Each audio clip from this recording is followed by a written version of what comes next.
السلام عليكم ورحمة الله وبركاته. بسم الله والصلاة والسلام على رسول الله بعد. أعوذ بالله من الشيطان الرجيم. بسم الله الرحمن الرحيم. والتين والزيتون وطور سينين وهذا البلد الأمين لقد خلقنا الإنسان في أحسن تقويم. صدق الله العظيم. رب اشرح لي صدري ويسر لي أمري واحلل عقدة من لساني يفقه قولي.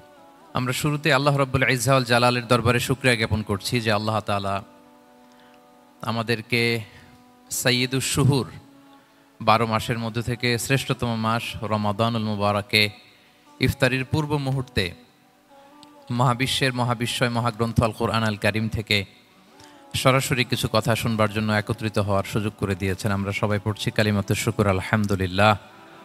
শুরুতেই সূরাতুত তিনের কয়েকটা আয়াত তেলাওয়াত করেছি। এটা কালামুল্লাহ মাজিদের 95 নাম্বার সূরা। এই সূরাটা মক্কাতুল মুকাররমাতে নাজিল হয়েছে। এই সূরার আয়াত সংখ্যা 8টা। এই সূরার শুরুতে আল্লাহ তাআলা 4টা কসম করেছেন, ওয়াত-তিনি ওয়াজ-যাইতুনি ওয়া-তুরি সিনিনা ওয়া হাযাল বালাদিল আমিন। ওয়াত-তিন তিনের কসম, ওয়াজ-যাইতুন যাইতুনের কসম, ওয়া-তুরি সিনিন সিনাই পর্বতের কসম, ওয়া হাযাল বালাদিল আমিন আর নিরাপদ শহরের কসম। তো 4টা শপথ করেছেন বা আল্লাহ তাআলা কসম করেছেন। কসম দিয়ে আল্লাহ তাআলা কোরআনের অনেক সূরা শুরু করেছেন। যেমন একটা সূরায় আল্লাহ ফজরের সময়ের কসম করেছেন, আল্লাহ বলেছেন ওয়াল ফাজর। আল্লাহ আকাশের কসম করেছেন ওয়াস সামা ইযাতিল বুরুজ। আল্লাহ তাআলা সূর্যের কসম করেছেন ওয়াশ শামসি ওয়া দুহাহা। এভাবে আল্লাহ তাআলা তার সৃষ্টির অনেক কিছুর কসম করে গুরুত্বপূর্ণ কোনো মেসেজ বা বার্তা আমাদের সামনে হাজির করেন। তো এই সূরাতে আল্লাহ তাআলা 4টা জিনিসের কসম করে একটা খুবই গুরুত্বপূর্ণ বার্তা মানব মণ্ডলীর জন্য এই সূরাতে তিনি হাজির করেছেন। এই সূরাটা আমাদের অনেকেরই মুখস্থ আলহামদুলিল্লাহ, এবং আল্লাহ রাসূল সাল্লাল্লাহু আলাইহি ওয়াসাল্লাম প্রায় বিভিন্ন নামাজে এই সূরাটা তেলাওয়াত করতেন।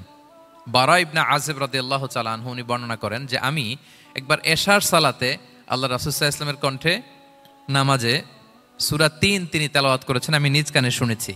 এবং ওনার কণ্ঠ যে এত মধুর ছিল, আমার জীবনে এত সুমধুর কণ্ঠের তেলাওয়াত আমি শুনি নাই। আল্লাহর হাবিব সাল্লাল্লাহু আলাইহি ওয়াসাল্লামের কোরআন তেলাওয়াতের যে কণ্ঠ এত সুমিষ্ট ছিল, এত চমৎকার ছিল, শুধু তেলাওয়াত শুনেই অনেকে শাহাদা পড়ে মুসলমান হয়েছে।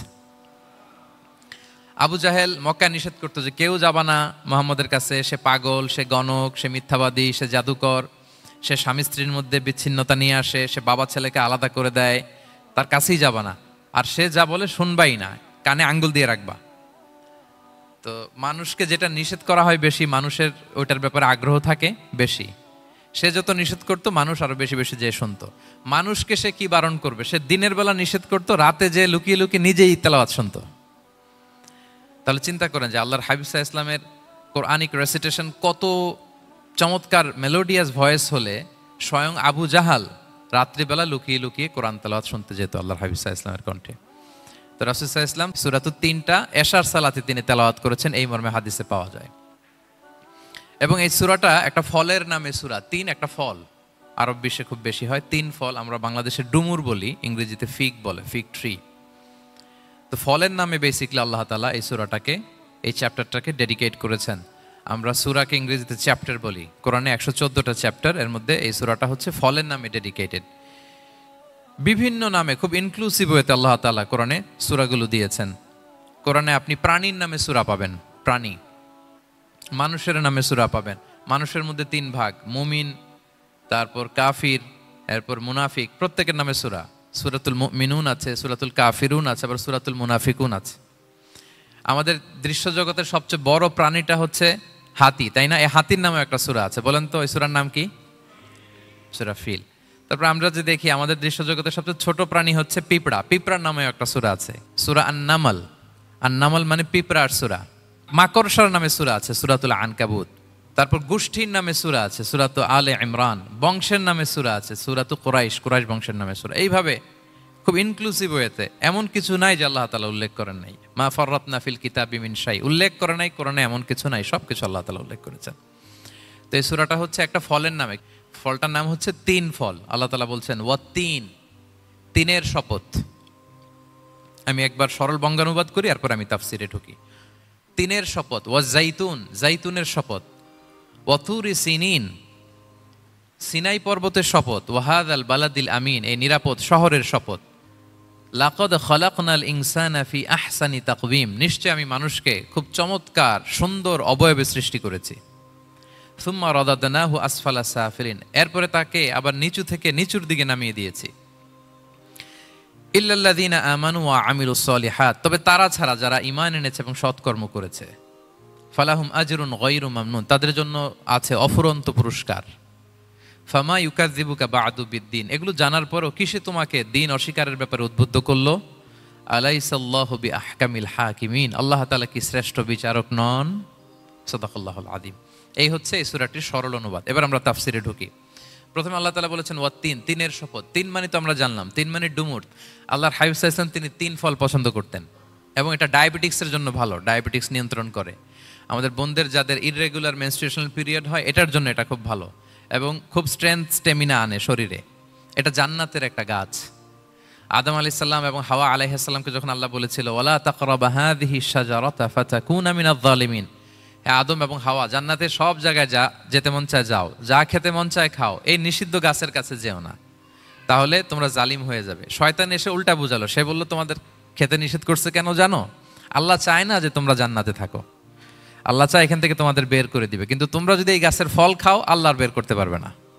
দেখছেন শয়তানের অবস্থা? শয়তান কিন্তু নেগেটিভিটি নিয়ে সামনে আসে না, আসে খুব আপনার ওয়েল উইশার হিসেবে, উপদেশ নিয়ে খুব ভালো একটা পজিটিভ ওয়েতে আসে।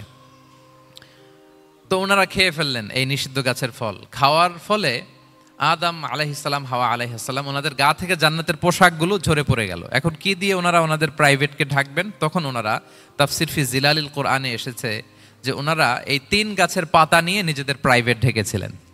সুবহানাল্লাহ। সেই তিন ফলের কসম আল্লাহ করলেন, ওয়াত্তিন, তিনের শপথ। এরপর আল্লাহ তাআলা বললেন ওয়া জাইতুন, জাইতুনের শপথ। জাইতুন মানে হচ্ছে জলপাই। তো আল্লাহ তাআলা বললেন ওয়া জাইতুন, জাইতুনের শপথ। জাইতুন মানে হচ্ছে জলপাই, ইংরেজিতে আমরা যেটাকে অলিভস বলি। তো আল্লাহ তিনের কসম করলেন এবং অলিভের কসম করলেন। দুইটাই খুব উপকারী ফল এবং আল্লাহর হাবিব সাল্লাল্লাহু আলাইহি ওয়াসাল্লাম তিনি জলপাইও খুব পছন্দ করতেন। ওনার রেগুলার ফুড আইটেমের মধ্যে জলপাই ছিল, অলিভস ছিল।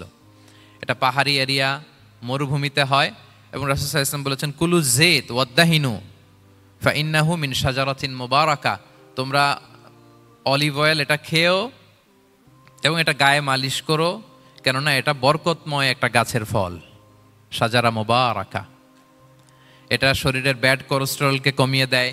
দাড়িতে অ্যাপ্লাই করলে, চুলে অ্যাপ্লাই করলে সহজে পাকে না দাড়ি চুল, এবং স্কিনে অ্যাপ্লাই করলেও স্কিনের জন্য ভালো, স্কিনের জন্য বেশ ভালো। এটা যাদের সুযোগ হয় আপনারা দাড়িতে চুলে অ্যাপ্লাই করবেন, খাবেন। এটা খাওয়াও যায়। তাম্বুতু বিদ্দুহনি ওয়াসিবগিল লিল আখিলিন, কোরআনে এসেছে। এটা অয়েল হিসেবে ইউজ করে, আবার খাবার হিসেবেও ইউজ করা যায়। সালাদ ড্রেসিংয়ের ক্ষেত্রে কিন্তু অলিভ অয়েল আমরা ইউজ করি। ইদানিং পিজাতে খুব ইউজ করা হয় অলিভ, জলপাইটা। তো এটা আপনারা খেতে পারেন, এটা খুবই সুস্বাদু। এবং জলপাই গাছের মানে জাইতুন গাছের ডালের মেসওয়াক খুব ভালো হয়। আল্লাহর হাবিব সাল্লাল্লাহু আলাইহি ওয়াসাল্লাম জাইতুনের ডাল দিয়ে মেসওয়াক করতেন। তিনি বলতেন নি'মাস সিওয়াকিয়া জাইতুন, সবচেয়ে শ্রেষ্ঠ মেসওয়াক হচ্ছে জাইতুনের। মিনাশ শাজারাতিল মুবারাকা, কারণ এটা বরকতময় গাছের ডালা। এবং ফাইন্নাহু সিওয়াকি ওয়া সিওয়াকুল আম্বিয়া মিন ক্বাবলি, এই জাইতুনের ডাল দিয়ে আমিও যেমনি মেসওয়াক করি, আমার আগে যত নবী পৃথিবীতে এসেছে সবাই জাইতুনের ডাল দিয়ে মেসওয়াক করত। আল্লাহ বলেন ওয়াত্তিনি ওয়াজ জাইতুন, তিনের শপথ আর জাইতুনের শপথ। এরপর আল্লাহ তাআলা বললেন ওয়াতুরি সিনিন, সিনাই পর্বতের শপথ। প্রথমে দুইটা ফলের শপথ করলেন, এবার একটা পাহাড়ের শপথ করতেছেন। আপনারা কি তুর পাহাড়ের নাম শুনেছেন? হ্যাঁ শুনেছেন। এই সিনাই পর্বত দ্বারা তুর পাহাড় উদ্দেশ্য। এটা মিশরের একটা পাহাড়, অনেক উঁচু, 2285 মিটার উঁচু। ওইটার নিচে আছে মুকাদ্দাসে তুয়া, যেখানে মুসা আলাইহিস সালামকে আল্লাহ তাআলা জুতা খুলতে বলেছিলেন, ফাখলা না আলাইকা ইন্নাকা বিল ওয়াদিল মুকাদ্দাসে তুয়া, হে মুসা তুমি পবিত্র উপত্যকায় এসেছো, জুতা খুলো। তো ওখানে সব ধর্মের লোকেরা যায়, সব ধর্মের লোকদের জন্য তীর্থস্থান। মুসলিম, জুইশ, খ্রিস্টিয়ান সবাই যায়। এটা সিনাই একটা এলাকা আছে মিশরের, north south Sinai, north Sinai, এটা সাউথ সিনাইতে অবস্থিত। তো নিচে একটা খ্রিস্টানদের প্রাচীন গির্জা আছে, সেন্ট ক্যাথেরিনা গির্জা। সেখান থেকে চলতে চলতে আপনাকে উপরে যেতে হবে, ফজরের পরে আবার চলে আসতে হবে, তা না হলে দুপুরবেলায় 10টা-11টার দিকে এমন সূর্যের প্রখর তাপ ওই পাথরের মধ্যে লাগে, ওখানে আর থাকা যায় না। একেবারে তুর পাহাড়ের উপরে সেখানে খ্রিস্টানদের জন্য ছোট্ট একটা স্যানাগোগ আছে, তারা প্রার্থনা করে। খ্রিস্টানদের একটা চার্চ আছে, মুসলিমদের জন্য ছোট্ট একটা মুসল্লা আছে সুরাওয়ের মতো। আল্লাহ ওই সিনাই উপত্যকার কসম করেছেন, ওয়াতুরি সিনিন, সিনাই উপত্যকার কসম। এখানেই আল্লাহ তাআলা মুসা আলাইহিস সালামকে তাওরাত দিয়েছিলেন, মেজর একটা আসমানি কিতাব দিয়েছিলেন, এবং সরাসরি মুসা আলাইহিস সালাম এই পাহাড়ের চূড়ায় বসে আল্লাহ তাআলার সাথে কথা বলতেন। ওয়াকাল্লামাল্লাহু মুসা তাকলিমা, উনি সরাসরি কথা বলতেন, এটা ওনার একটা স্পেশাল বৈশিষ্ট্য ছিল, ক্যারেক্টারিস্টিক্স। এবং আল্লাহ তাআলা নূরের তাজাল্লি দিয়ে এই পাহাড়কে একবার জ্বালিয়ে দিয়েছিলেন। আজও এই পাহাড়ের রংটা অনেকটা একটু লালচে, একটু কালোচে, একটু রেডিশ কালারের। এবং মুসা আলাইহিস সালাম এই নূরের তাজাল্লির ঝলকে তিনি বেহুশ হয়ে গিয়েছিলেন এই পাহাড়ের উপরে। ইয়াজুজ মাহাজুজ যখন কিয়ামতের আগে আগমন করবে, তখন মুসলমানদের সেন্টার হবে। ঈসা আলাইহিস সালাম মুসলমানদেরকে নিয়ে ওইখানে অবস্থান করবেন, এই তুর পাহাড়ের ওখানে। এবং আল্লাহর হাবিব সাল্লাল্লাহু আলাইহি ওয়াসাল্লামের মেরাজের রাতে ইসরার সময় একটা স্টেশন ছিল এই তুর পাহাড়। জিবরাইল আলাইহিস সালাম এই তুর পাহাড়ে আল্লাহর হাবিব সাল্লাল্লাহু আলাইহি ওয়াসাল্লামকে নামিয়ে বলেছিলেন যে এটা জাবাল মুসা, আপনার ভাই মুসার পাহাড়, আপনি এখানে 2 রাকাত নামাজ পড়েন, দোয়া করেন। আল্লাহর হাবিব সাল্লাল্লাহু আলাইহি ওয়াসাল্লাম এই তুর পাহাড়ে 2 রাকাত সালাত আদায় করেছিলেন এবং দোয়া করেছিলেন। আল্লাহ এই তুর পাহাড়ের কসম কাটলেন, ওয়াতুরি সিনিন, সিনাই পর্বতের কসম, যেখানে তাওরাত কিতাব নাজিল হয়েছিল। এরপর আল্লাহ তাআলা বললেন ওয়াহাদাল বালাদিল আমিন, আর এই নিরাপদ শহরের শপথ। এই শহর দ্বারা মক্কা শহর উদ্দেশ্য, কারণ রাসূল সাল্লাল্লাহু আলাইহি ওয়াসাল্লাম তখন মক্কায় ছিলেন, মক্কা নগরী। এই শহরের পূর্ব নাম ছিল বাক্কা। মক্কা নগরীকে বলা হয় উম্মুল কুরা, সব শহরের মা, সব শহরের সেন্টার, পৃথিবীর নাভিস্থল। এবং আল্লাহ তাআলা বলেছেন মান দাখালাহু কানা আমিনা, এখানে যে প্রবেশ করবে সে নিরাপদ। হেরেমের মধ্যে কিন্তু কাউকে আক্রমণ করা যায় না, কোনো খুনিও যদি ঢুকে যায় অ্যাটাক করা যাবে না। তো জাহেলি যুগে এমনটা ঘটতো, কারোর সাথে কারো শত্রুতা হলে, ধরেন যে একজন তার বাবাকে হত্যা করেছে, তো সে তাকে পেয়েছে, ওই লোক বাঁচার জন্য দৌড়াতে দৌড়াতে হেরেমের ভিতরে ঢুকে যেত, কারণ সে জানে যে হেরেমে ঢুকলে সে আমাকে মারবে না। তো পরে সে যখন হেরেম থেকে বেরোতো, আবার তার সাথে যুদ্ধ শুরু হতো।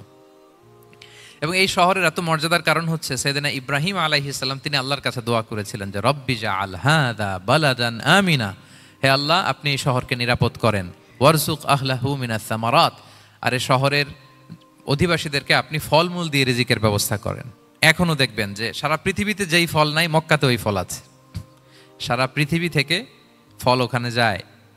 এবং মক্কার নেইবরিং সিটি তায়েফ, সেখানে অনেক ফল উৎপাদিত হয়, এখানে আসে। নিরাপদ শহর বালাদান আমিনা। এবং আল্লাহর হাবিব সাল্লাল্লাহু আলাইহি ওয়াসাল্লাম বলেছেন যে এই মক্কা শহর আমার সবচাইতে প্রিয় শহর। বাধ্য হয়ে তিনি যখন হিজরত করলেন মদিনায়, সেদিন বারবার তিনি মক্কার দিকে পেছনে ফিরে ফিরে তাকান, আর কেঁদে কেঁদে তিনি বলতেছিলেন যে মাক্কাতু আহাব্বুল বিলাদ ইলাইয়া, মক্কা আমার কাছে সবচেয়ে প্রিয় নগরী। লাউলা উখরিজতু লামা খারাজতু, আমাকে যদি জোর করে বের করে দেয়া না হতো আমি কোনোদিন মক্কা ছেড়ে অন্য কোথাও যেতাম না। আল্লাহর হাবিব সাল্লাল্লাহু আলাইহি ওয়াসাল্লামের সবচেয়ে প্রিয় শহর ছিল মক্কা, এবং এটা আল্লাহর হাবিব সাল্লাল্লাহু আলাইহি ওয়াসাল্লামের জন্মস্থান, মাকান মাউলিদির রাসূল, রাসূল সাল্লাল্লাহু আলাইহি ওয়াসাল্লামের বিলাদাত হয়েছে এই শহরে। এবং এই শহরকে আল্লাহ বলেছেন মাসাবাতান লিন্নাসি ওয়া আমনা, মানুষের মিলনস্থল, কেন্দ্রস্থল, সারা পৃথিবী থেকে মানুষ ওখানে যায়। আপনি যে রমাদানে যদি মক্কায় যান, আল্লাহু আকবার, লক্ষ লক্ষ উমরা পালনকারী সেখানে, ইউরোপ থেকে, আফ্রিকা থেকে, অস্ট্রেলিয়া থেকে, এশিয়া থেকে, সারা পৃথিবীর মানুষের মিলনস্থল। ওখানে গেলে আপনি দেখবেন মাসাবাতান লিন্নাসি ওয়া আমনা, নিরাপদ জায়গা এবং মানুষের মিলনস্থল এটা। এখানে এমন মসজিদ আল্লাহ রেখেছেন কাবা ঘরের চারদিকে, এটাকে বলা হয় মসজিদুল হারাম, যে মসজিদে 1 রাকাত সালাত পড়লে 1 লক্ষ রাকাতের সওয়াব হয়। আল্লাহর ঘরকে কেন্দ্র করে তাওয়াফের নির্দেশ দেওয়া হয়েছে, ওয়ালিয়াত তাওয়াফু বিল বাইতিল আতিক, পৃথিবীর কোনো ঘরকে তাওয়াফ করা যায় না, কোনো ঘরকে, এই একটা মাত্র ঘর যেটাকে এর চারদিকে এরকম তাওয়াফ করা যায়। তাহলে এই পবিত্র ঘর, পবিত্র মসজিদ যেই শহরে অবস্থিত, সেই শহরের কসম আল্লাহ করেছেন। আল্লাহ বললেন ওয়াহাদাল বালাদিল আমিন, এই নিরাপদ শহরের কসম, মানে মক্কা শহরের কসম। আমরা আপাত দৃষ্টিতে আমাদের কাছে মনে হচ্ছে 2টা ফলের কসম, একটা পাহাড়ের কসম, একটা নগরীর কসম। আসলে বেসিকলি আল্লাহ তাআলা এই 4টা শপথ দিয়ে 3 নবীর জন্মস্থান, 3 নবীর নবুয়তের কসম করেছেন। কিভাবে সেটা আমি মিলিয়ে দেই। এই যে প্রথমে যে আল্লাহ বলেছেন ওয়াত্তিনি ওয়া জাইতুন, 3 এবং জাইতুনের কসম। পৃথিবীতে সবচেয়ে বেশি 3 এবং জাইতুন কোথায় উৎপন্ন হয় জানেন? ফিলিস্তিনে। কোথায়? শাম দেশে, যেটা হাদিসের পরিভাষায় বলা হয় শাম, বর্তমান ফিলিস্তিন এবং সিরিয়া মিলে।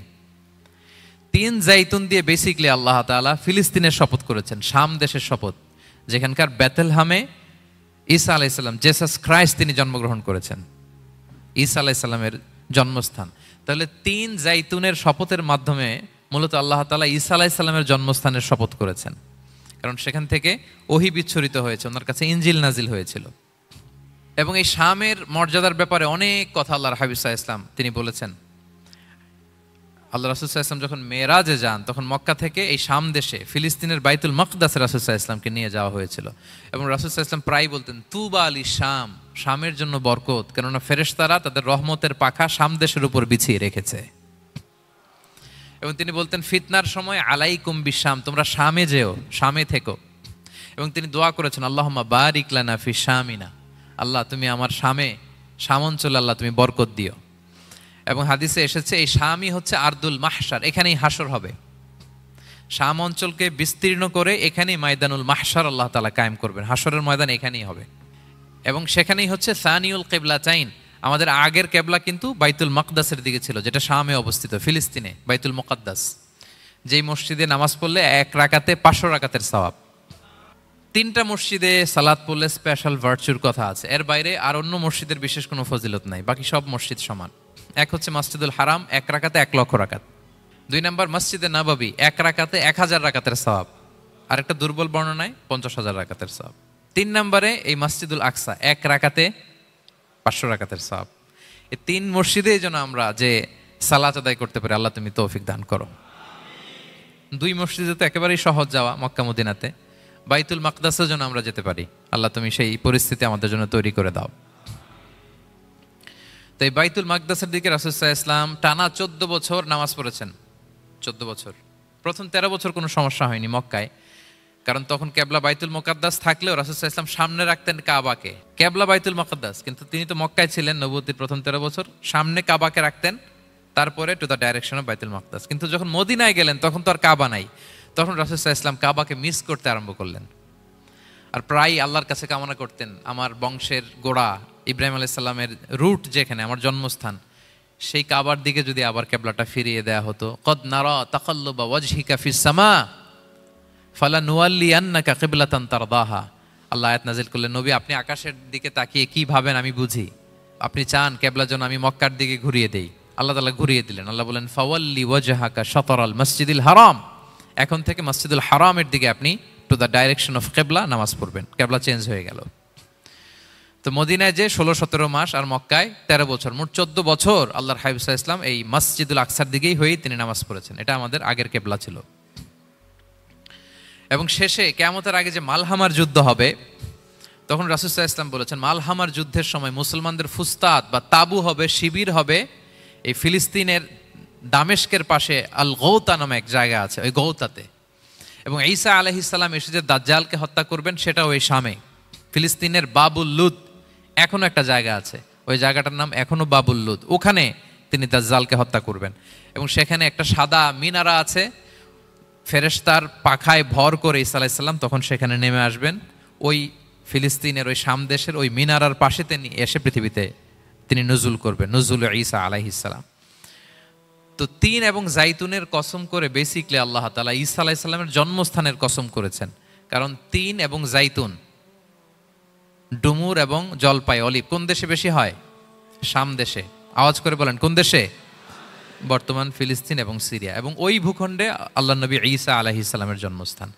তাহলে এই 2 ফলের কসম করে বেসিকলি আল্লাহ তাআলা ঈসা আলাইহিস সালামের জন্মস্থানের কসম করেছেন। ওনার প্রতি নাজিল হওয়া যে তাওরাত ইনজিল গ্রন্থ, এই রেভেলেশনের কসম করেছেন। আচ্ছা, এরপরে ওয়াতুরি সিনিন, সিনাই পর্বতের কসম। সিনাই পর্বত বা তুর পাহাড় হচ্ছে মিশরে অবস্থিত, আর মিশর হচ্ছে মুসা আলাইহিস সালামের জন্মস্থান। কার জন্মস্থান? মুসা আলাইহিস সালামের জন্মস্থান। তাহলে ওয়াতুরি সিনিন, তুর পাহাড়ের কসম বুঝিয়ে আল্লাহ তাআলা মূলত মুসা আলাইহিস সালামের জন্মস্থানের কসম করেছেন, যেখানে তাওরাত নাজিল হয়েছে। এরপরে ওয়াহাদাল বালাদিল আমিন, এ নিরাপদ শহর বলে আল্লাহ তাআলা মক্কা শহরকে বুঝিয়েছেন। আর মক্কা কার জন্মস্থান বলেন তো? মুহাম্মদুর রাসূলুল্লাহ সাল্লাল্লাহু আলাইহি ওয়াসাল্লাম, সাইয়্যিদুল মুরসালিন, খাতামুন নবিয়্যিন, রাহমাতাল লিল আলামিন, হাবিবুল্লাহ মুহাম্মদুর রাসূলুল্লাহ সাল্লাল্লাহু আলাইহি ওয়াসাল্লামের জন্মস্থান। তাহলে এই 4টা আয়াতে 4টা শপথের মধ্য দিয়ে মূলত আল্লাহ তাআলা ঈসা আলাইহিস সালামের জন্মস্থান, মুসা আলাইহিস সালামের জন্মস্থান এবং মুহাম্মদ সাল্লাল্লাহু আলাইহি ওয়াসাল্লামের জন্মস্থান, যেই 3টা এলাকায়, ভূখণ্ডে 3টা মেজর ওহী নাজিল হয়েছে। এক তো ঈসা আলাইহিস সালামের কাছে নাজিল হয়েছে ইনজিল কিতাব, আর একটা হচ্ছে তাওরাত। তাওরাত এমন কিতাব যে কিতাব দিয়ে হাজার হাজার নবীরা ফয়সালা করেছেন। বনি ইসরায়েলের অনেক নবীর উপর কোনো কিতাব নাজিল হয়নি, তার মানে তারা রসুল ছিলেন না, তারা নবী। তারা সবকিছু তাওরাত দিয়েই ফয়সালা করতেন। আর রাসূল সাল্লাল্লাহু আলাইহি ওয়াসাল্লামের উপর কোরআন নাজিল হয়েছে। তার মানে প্রথম 4টি শপথ দিয়ে বেসিকলি ইনজিলের শপথ, তাওরাতের শপথ এবং কোরআনের শপথ। বুঝতে পেরেছেন সবাই? আল্লাহ ওহির শপথ করেছেন। দেখেন, ফল, পাহাড়, নগরী মাড়িয়ে সারা পৃথিবী ঘুরিয়ে আপনাদেরকে শেষ পর্যন্ত ইনজিল, তাওরাত এবং কোরআনে নিয়ে আসছেন। আমার সাথে আসছেন? হ্যাঁ, এই রেভেলেশনের শপথ আল্লাহ করেছেন। তাহলে ওয়াত্তিনি ওয়াজাইতুনি ওয়াতুরি সিনিনা ওয়া হাযাল বালাদিল আমিন, এই 4 আয়াতে 4টা শপথের মধ্য দিয়ে মূলত আল্লাহ তাআলা আসমান থেকে নাজিল হওয়া যে ওহী, এই ওহির শপথ অথবা ওহী যেই ভূখণ্ডে নাজিল হয়েছে সেই ভূখণ্ডগুলোর শপথ করে আল্লাহ একটা গুরুত্বপূর্ণ কথা বলবেন। সেটা কি? আল্লাহ তাআলা বললেন, লাকাদ খালাকনাল ইনসানা ফি আহসানি তাকওয়িম, আর আমি মানুষকে অত্যন্ত চমৎকার অবয়বে সৃষ্টি করেছি, চমৎকার গঠনে, চমৎকার স্ট্রাকচারে, ডিজাইনে সৃষ্টি করেছি। মানুষের দৈহিক অবকাঠামো গঠন এটা যেমনি চমৎকার, মানুষের ইন্টেলেকচুয়াল কাঠামো এটা চমৎকার, মানুষের আচরণগত যে বিহেভিয়ারাল ট্রেটস, ক্যারেক্টারিস্টিক্স এটাও চমৎকার। প্রত্যেক দিক থেকে আল্লাহ তাআলা নান্দনিকভাবে মানুষকে তিনি তৈরি করেছেন। আমরা যদি দেহের কথা বলি, হিউম্যান অ্যানাটমি নিয়ে যাদের ধারণা আছে, আপনি শুনলে অবাক হবেন এত জটিলভাবে আমাদের দেহটা ফাংশন করে।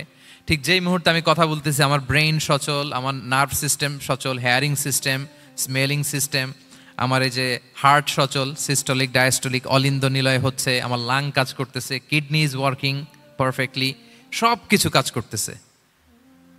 এত সূক্ষ্মভাবে আমাদের দেহটা কাজ করে, এটাকে ইংরেজিতে বলে মরফোলজি, আকৃতি সংক্রান্ত যে বিদ্যা। এটা নিয়ে যদি আপনি দেখেন যে মানুষের হাত কিভাবে কাজ করে, মানুষের পা কিভাবে কাজ করে, মানুষের হিউম্যান ব্রেইন কিভাবে কাজ করে, আপনি অবাক হবেন।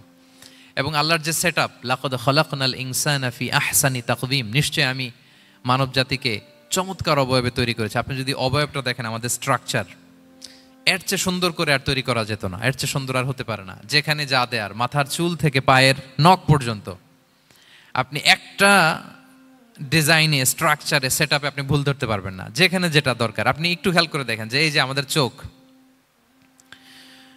চিকিৎসা বিজ্ঞান বলতেছে যে মানুষ 10 মিলিয়নেরও বেশি রং শনাক্ত করতে পারে। Human eyes can identify more than 10 million colours. 10 মিলিয়নেরও বেশি রং আমরা আমাদের চোখ দিয়ে শনাক্ত করতে পারি। সুবহানাল্লাহ, সুবহানাল্লাহ বিহামদি। আচ্ছা, চোখের সেট আপটা একটু যদি খেয়াল করেন, দেখেন আমার এই চোখ এখানে না থাকে, এটা যদি জাস্ট 2 ইঞ্চি উপরে এখানে হইতো, এইটা যদি কপালে যদি আমাদের চোখ হইতো, কি অবস্থা হইতো বলেন তো? সিজদা দিতে পারতেন আল্লাহকে? বলেন, দিতে পারতেন? আচ্ছা, আমরা কিছু খাওয়ার সময় আমরা কি করি? ওইটা ভালো আছে কিনা, পচে গেল কিনা, স্মেলটা আগে দেখি, তারপরে খাই। দেখেন কত চমৎকার সেট আপ। একটু খেয়াল করেন, এই নাকের সেট আপ যদি এইখানে না থাকে, আমাদের নাক যদি পেছনে থাকতো, খাওয়ার সময় খাবারটা বাসি কিনা, ভালো আছে কিনা কি করতেন? লাকাদ খালাকনাল ইনসানা ফি আহসানি তাকওয়িম। আচ্ছা দেখেন, এই যে আমরা কান দিয়ে শুনি, এই যে কান পেঁচানো, মনে করেন না যে এমনি এমনি পেঁচানো, এই পেঁচানো, এটাই পথ না থাকলে আমরা শুনতেই পেতাম না। এটা এমনভাবে সেট আপ করা, এটাই ইথারে ভাষা তরঙ্গকে এয়ার ড্রামের ভেতরে সুন্দরভাবে ইনপুট করে, নাহলে আমরা শুনতে পেতাম না। আপনার এই কান কেটে ফেলে দিলে আপনি শুনতে পারবেন না। এটা এইভাবেই যেতে হবে, সুরঙ্গটা এইভাবে তৈরি হইতে হবে। আচ্ছা দেখেন, আপনার কান, এই কান যদি এইখানে না থেকে আপনার ডান বগলের নিচে হইতো, বাম কান যদি বাম বগলের নিচে হইতো, তাহলে কি হইতো বলেন? আজকে আমার ওয়াজ কিভাবে শুনতেন বলেন দেখি? কিভাবে শুনতেন? বুদ্ধি আছে বলে যে হুজুর এইভাবে শুনতাম। সুবহানাল্লাহ, সুবহানাল্লাহ। লাকাদ খালাকনাল ইনসানা ফি আহসানি তাকওয়িম, আমি মানুষকে সবচেয়ে সুন্দর সর্বোত্তম গঠনে তৈরি করেছি। দেখেন, কান দুইটা ওইখানে থাকলে কথা শুনতে হইলে হাত উঁচু করে রাখা লাগতো। আল্লাহ, আপনি একটা একটা অঙ্গ দেখেন, ঠিক যেখানে যেটা যেভাবে সেট করা দরকার, আল্লাহ তাআলা দয়া করে অনুগ্রহ করে ঠিক সেভাবে তিনি সেট করেছেন। আমাদের চেহারার মধ্যে দেখেন এক একজনের এক এক রং। ওয়াখতিলাফু আলসিনাতিকুম ওয়া আলওয়ানিকুম ইন্না ফি যালিকা লাআয়াতুন লিল আলিমিন। আল্লাহ বলেন, তোমাদের ভাষার ভিন্নতা দিয়েছি, তোমাদের গায়ের রঙের ভিন্নতা, একজনের চেহারার সাথে আরেকজনের মিল নাই, একজনের ফিঙ্গারপ্রিন্টের সাথে। আয়াহসাবুল ইনসানু আল্লান নাজমাআ ইযামা বালা কাদিরিনা আলা আন নুসাউইয়া বানানা। মানুষ ভেবেছে সে মারা গেলে তাকে আমি তার অস্থি, মজ্জা, হাড়, গোশত, চামড়া জোড়া লাগাতে পারবো না। আরে তার আঙ্গুলির অগ্রভাগ পর্যন্ত আমি সুবিন্যস্ত করে আমার কাছে রেখে দিয়েছি ফিঙ্গারপ্রিন্ট। আমাদের ফিঙ্গারপ্রিন্টগুলো আল্লাহর কাছে সংরক্ষিত। একজনের ফিঙ্গারপ্রিন্টের সাথে আরেকজনেরটা মেলে না। এই যে আমার 10 আঙ্গুলে 10টা ফিঙ্গারপ্রিন্ট, পায়েরগুলো হচ্ছে ফুটপ্রিন্ট, একটার সাথে আরেকটা মিলে? আমার এটার সাথে এটা মিলবে বলেন? আমার সাথে আপনারটা মিলবে? বর্তমানে পৃথিবীতে কত কোটি মানুষের বসবাস বলেন? এই যত মানুষ পৃথিবীতে আছে, একজনের আঙ্গুলের ছাপের সাথে, এই যে বায়োমেট্রিক্যাল অথেন্টিকেশন যে আমরা করি, একজনের ফিঙ্গারপ্রিন্টের সাথে আরেকজনের ফিঙ্গারপ্রিন্টের মিল নাই। একজনের ফুটপ্রিন্টের সাথে ফুটপ্রিন্ট মিল, ইভেন একজনের আই প্রিন্টের সাথে। আমাকে একজন ওনার হসপিটালে নিয়ে গেল ঢাকায়, তো উনি ওনার দরজা খুলতেছে আই প্রিন্ট দিয়ে, মানে উনি না গেলে খুলে না। উনি আর ওনার খুব কাছের স্টাফ, এটা গুরুত্বপূর্ণ একটা অফিস, তো উনি চোখ দিল, আই প্রিন্ট নিল, এরপরে দরজা খুলে যাচ্ছে। দেখেন, একজনের আই প্রিন্টের সাথে আরেকটা আই প্রিন্ট মেলে না। সুবহানাল্লাহ। প্রিয় ভাইরা, একজনের ফিঙ্গারপ্রিন্টের সাথে আরেকজনের ফিঙ্গারপ্রিন্টের কোনো মিল আছে পৃথিবীতে? ফুটপ্রিন্টের সাথে, আই প্রিন্টের সাথে? কারণ ডিজাইনারটা কে বলেন তো? হুয়াল্লাযী ইউসাউবিরুকুম ফিল আরহামি কাইফা ইয়াশা। মায়ের পেটে থাকতেই আল্লাহ তাআলা এগুলো ডিজাইন করে দিয়েছেন। আমি কেমন হব, আমার বৈশিষ্ট্য কেমন কেমন হবে, এই যে আমি যে আমার বাবা দাদা 14 পুরুষের ডিএনএ বয়ে বেড়াই, এগুলো সব নিয়ে আমার বৈশিষ্ট্য, আমার কণ্ঠস্বর, আমার ক্যারেক্টারিস্টিক্স, আমার ফিচার কেমন হবে, সব তিনি আল্লাহ তাআলা মায়ের পেটে থাকতেই ডিজাইন করে দিয়েছেন। সুবহানাল্লাহ। আল্লাহ বলছেন লাকাদ খালাকনাল ইনসানা ফি আহসানি তাকওয়িম। প্রিয় ভাইরা, কসম করার পরে আল্লাহ যে কথাটা বলেন, এটা অনেক গুরুত্বপূর্ণ, খুবই গুরুত্বপূর্ণ বার্তা। আল্লাহ চারটা কসম করে, তিনটা নবীর জন্মস্থানের শপথ করে তিনি বললেন লাকাদ খালাকনাল ইনসানা ফি আহসানি তাকওয়িম। নিশ্চয় আমি অত্যন্ত চমৎকার আকৃতিতে মানুষকে তৈরি করেছি। মানুষের গঠন এরকম, মাথা থেকে পা পর্যন্ত। আমি তো দু একটার কথা বললাম, চোখ, নাক, কান, আপনি একটা একটা করে যদি ধরেন, আমাদের হেয়ারিং সিস্টেম কিভাবে কাজ করে, হেয়ারিং নার্ভ কিভাবে কাজ করে, আমাদের সেন্সেশন কিভাবে কাজ করে, আমাদের ব্রেন কিভাবে কাজ করে। আমাদের এক একজনের ব্রেন 1.5 কেজি ওজন, 3 পাউন্ডের মতো একটা সুস্থ মানুষের অ্যাভারেজ ব্রেনের ওজন। এই ব্রেনের মেমোরি হচ্ছে 2.5 মিলিয়ন গিগাবাইট। আপনার মোবাইলে স্পেস কত বলেন, মেমোরি কত? হ্যাঁ, 512 জিবি। আর আমার আর আপনার ব্রেইনের যে মেমোরি, এই মেমোরি হচ্ছে 2.5 মিলিয়ন গিগাবাইটস। আল্লাহ, এই যে প্রতি মুহূর্তে আমাদের নিউরন কানেক্টিভিটি হচ্ছে, ব্রেনের স্নায়ুগুলোর যত কানেক্টিভিটি হয়, যত আমরা চিন্তা করে ব্রেনকে খাটাই, নতুন নতুন জিনিস আমরা তৈরি করতে পারি। এবং এমনভাবে আল্লাহ তাআলা এমন সফিস্টিকেটেড ব্রেইন আল্লাহ মানুষকে দিয়েছে, মানুষ পারে না এমন কিছু নাই। মানুষ যা কল্পনা করতে পারে, মানুষ তা করে দেখাতে পারে। এজন্য আমাদের কল্পনার জানালাটাকে বড় করতে হবে। আই রিপিট, মানুষ যা কল্পনা করতে পারে, ইমাজিন করতে পারে, সেটা মানুষ করে দেখাতে পারে। ওই ক্যাপাসিটি দিয়ে আল্লাহ তাআলা মানুষকে তৈরি করেছেন। সুবহানাল্লাহ, সুবহানাল্লাহ। লাকাদ খালাকনাল ইনসানা ফি আহসানি তাকওয়িম। এই ব্রেনকে খাটিয়ে মানুষের কত ইনভেনশন, কত ডিসকভারি, মানুষ সভ্যতার পর সভ্যতা বিনির্মাণ করেছে। চোখ ধাঁধানো মানুষের আবিষ্কার, তাক লাগিয়ে দিয়েছে গোটা বিশ্বে একটার পর একটা করে। আল্লাহ এমনভাবে মানুষকে তিনি তৈরি করেছেন। লাকাদ খালাকনাল ইনসানা ফি আহসানি তাকওয়িম। চমৎকার অবয়বে, তার দৈহিক অবয়ব যেমনি সুন্দর, তার বুদ্ধিগত, তার চিন্তাগত, তার ইন্টেলেক্ট, এটাও তেমন সুন্দর, এটাও তেমন চমৎকার। পৃথিবীর কোনো প্রাণীকে আল্লাহ তাআলা এরকম হিউম্যান ব্রেনের মতো এরকম সফিস্টিকেটেড ব্রেন দিয়ে, ইন্টেলেক্ট দিয়ে তৈরি করেনি। এজন্য সব প্রাণী থেকে মানুষ আলাদা। সব প্রাণী থেকে মানুষের চিন্তা, বিবেক, বুদ্ধি এগুলো আলাদা। তাহলে দেখেন, মানুষের শ্রেষ্ঠত্ব মূলত এগুলোর দ্বারা। মানুষ যদি তার চিন্তা, বিবেক, বুদ্ধি খাটায়, সে শ্রেষ্ঠ হয়ে যায়। আমি একটা কথা প্রায় বলি যে মানুষ যদি ভালো হয়, সে ফেরেশতার চেয়েও ভালো। আর মানুষ যদি খারাপ হয়, সে পশুর চেয়েও নিকৃষ্ট। আল্লাহ বলেন উলাইকা কাল আনআমি বাল হুম আদাল লাহুম কুলুবুল লা ইয়াফকাহুনা বিহা ওয়া লাহুম আ'য়ুনুল লা ইউবসিরুনা বিহা ওয়া লাহুম আযানুল লা ইয়াসমাউনা বিহা উলাইকা কাল আনআমি বাল হুম আদাল। তাদের হৃদয় আছে, ওটা দিয়ে অনুধাবন করে না সত্যকে। চোখ আছে, ওটা দিয়ে সে সত্যটা দেখে না। কান আছে, হকের কথা শোনে না। উলাইকা কাল আনআম, আল্লাহ বলেন তারা প্রাণীর মতো, চতুষ্পদ জন্তুর ন্যায়। শুধু অতটুকুই না, বালহুম আদাল, তারা তার চেয়েও নিকৃষ্ট, তার চেয়েও নিকৃষ্ট। তাহলে মানুষ ভালো হলে সে ফেরেশতাকে ছাড়িয়ে যায়, আর মানুষ নিকৃষ্ট হলে সে পশুত্বকে হার মানায়। কথা বুঝতে পেরেছেন? মানে আমরা ভালো হলে সবচেয়ে ভালো, খারাপ হলে সবচেয়ে খারাপ। একটা পশু আর একটা পশুকে হত্যা করে কেটে 20 টুকরা করছে, এরকম কোন নিউজে আসছে কোনোদিন? কিন্তু আশরাফুল মাখলুকাত মানুষ তার মতো রক্তে মাংসে গড়া আরেকটা মানুষকে নির্মমভাবে হত্যা করে কেটে 20 টুকরা করে বস্তাবন্দি করে ডোবার মধ্যে ফেলে রাখছে। এরকম নিউজ আছে না বলেন? আছে।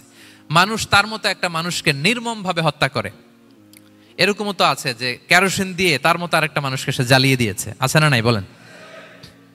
গ্রামের পর গ্রাম জ্বালিয়ে দেয়, জনপদের পর জনপদ ধ্বংস করে দেয়, বোমা মেরে শহর উড়িয়ে দেয়।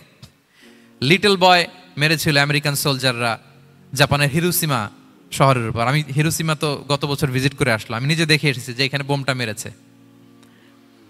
মুহূর্তের মধ্যে পুরো শহর ভ্যানিশ, এমন রেডিয়েশন।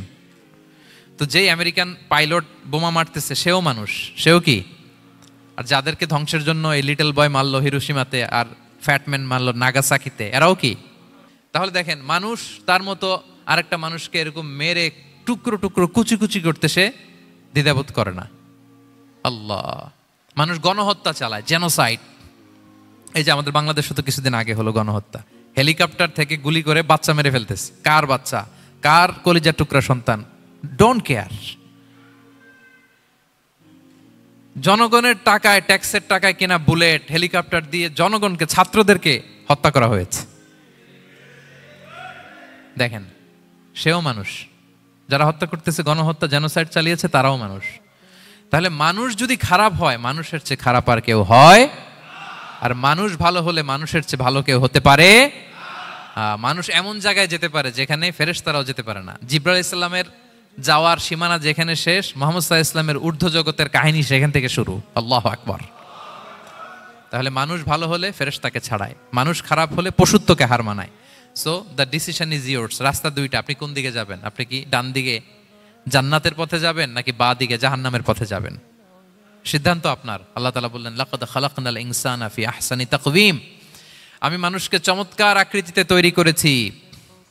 হাতের মেকানিজম কি, পায়ের মেকানিজম কি, আমার চেয়ে আপনারাও ভালো জানেন। এগুলো ঘন্টার পর ঘন্টা আপনি বলতে পারবেন যে কেমন ভাবে আল্লাহ তাআলা তৈরি করেছেন।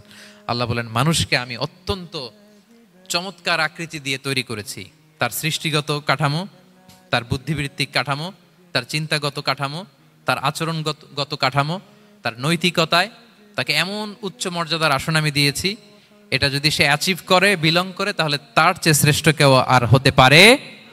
কিন্তু আল্লাহর দেয়া এই ক্যাপাসিটিগুলো, এই নেয়ামাগুলো যদি সে অ্যাকসেপ্ট না করে, সে যদি পশুত্বের পথে হাঁটে, সে যদি শয়তানের দেখানো পথে হাঁটে, তাহলে সে এত নিচে যাবে, অন্য কেউ আর এত নিচে যেতে পারে না। মানুষ যত নিচে যেতে পারে, ফেরেশতারাও অত নিচে যেতে পারবে না, জিন জাতীয় পারবে না, কোনো প্রাণীর পক্ষে যাওয়া সম্ভব না। তাহলে মানুষকে আল্লাহ তাআলা এমন সফিস্টিকেটেড ওয়েতে তৈরি করেছেন, চাইলে সে সবার উপরে যেতে পারে। আবার চাইলে আল্লাহর দেয়া নেয়ামতগুলোকে যদি সে ভিন্ন খাতে প্রবাহিত করে, সে সবচেয়ে নিকৃষ্ট হতে পারে। সেটাই আল্লাহ বললেন, সুম্মা রাদাদনাহু আসফালা সাফিলিন। এরপরে তাকে আমি হীন থেকে হীনতর করেছি, নিচ থেকে আরো নিচে নিয়েছি। সে যখন ঈমান আনে না, সে যখন সৎকর্ম করে না, সে যখন আল্লাহর শেখানো, আল্লাহর দেখানো রাস্তায় সে চলে না, সে যখন তার নফসের কথা শুনে, সে যখন তার প্রবৃত্তির গোলাম সাজে, সে সবচেয়ে নিকৃষ্ট হয়। আসফালা সাফিলিন মানে একেবারে নিচে, এর নিচে আর নাই।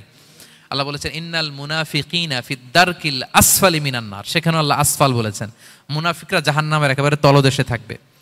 তাই মানুষ যদি ঈমান আর সৎকর্মের বলে বলিয়ান না হয়, সে এত খারাপ হয়, কেউ এত নিচে যেতে পারে না। বলেন, মানুষ যত নিচে যেতে পারে, জিন তত নিচে যেতে পারবে? ফেরেশতারা পারবে না। আর মানুষ যত উপরে যেতে পারে, ফেরেশতারা এত উপরে যেতে পারবে না। সো দুইটারই সুযোগ আপনার আছে। সুম্মা রাদাদনাহু আসফালা সাফিলিনের দুইটা ব্যাখ্যা।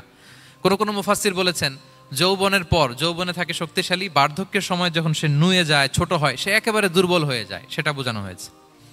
আর অন্যান্য মুফাসসিরিন একরাম বলেছেন, না, আল্লাহর দেওয়া এই নেয়মা, ক্যাপাসিটি যখন সে সঠিক পথে কাজে লাগায় না, সে যখন প্রবৃত্তির অনুসরণ করে, সে তখন এত খারাপ হয়, এত নিচ থেকে নিচুতর হয়, এত হীন থেকে হীনতর হয়, তার চেয়ে হীনতর আর কেউ তখন হতে পারে না।